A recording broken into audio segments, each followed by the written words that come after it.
রাষ্ট্রীয় গোয়েন্দা সংস্থা একটি রাজনৈতিক দল গঠনের প্রচেষ্টা চালাচ্ছে বলে মন্তব্য করেছেন বিএনপির সিনিয়র যুগ্ম মহাসচিব রুহুল কবির রিজভী। যে গোয়েন্দা সংস্থার লোকরা নাকি একটি রাজনৈতিক দল গঠনের জন্য কাউকে কাউকে সমর্থন দেওয়ার জন্য বিভিন্ন জায়গায় তারা কাজ করছে। কারা নির্বাচিত হবে রাষ্ট্রীয় গোয়েন্দা সংস্থাগুলো যদি তা নির্ধারণ করে দেয়, তাহলে এই আত্মত্যাগের কি দাম থাকবে? ২৬ ডিসেম্বর ঢাকা রিপোর্টার্স ইউনিটির আলোচনা সভায় তিনি এসব কথা বলেন। যে রাষ্ট্রীয় গোয়েন্দা সংস্থাগুলো কারা কারা নির্বাচিত হবেন, কারা কোন রাজনৈতিক দল করবেন, এইটা যদি নির্ধারণ করে দেন, তাহলে শেখ হাসিনার বিরুদ্ধে লড়াইয়ের এর তো আর কোনো দাম থাকলো না। শেখ হাসিনাও এই কাজ করেছে। রুহুল কবির রিজভী বলেন, ভারত গণতান্ত্রিক দেশ হয়ে শেখ হাসিনাকে আশ্রয় দেয় কিভাবে?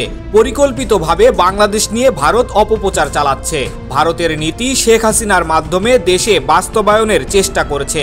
শেখ হাসিনা পালিয়ে যাওয়ার পর পরিবর্তিত দেশকে শুধুমাত্র ভারত ছাড়া সবাই স্বীকৃতি দিয়েছে। তারা যেন বিএনপিকে ভাঙে, এই কাজটাই তো ১৬-১৭ বছর শেখ হাসিনা গোয়েন্দা সংস্থাগুলোকে দিয়ে করিয়েছে।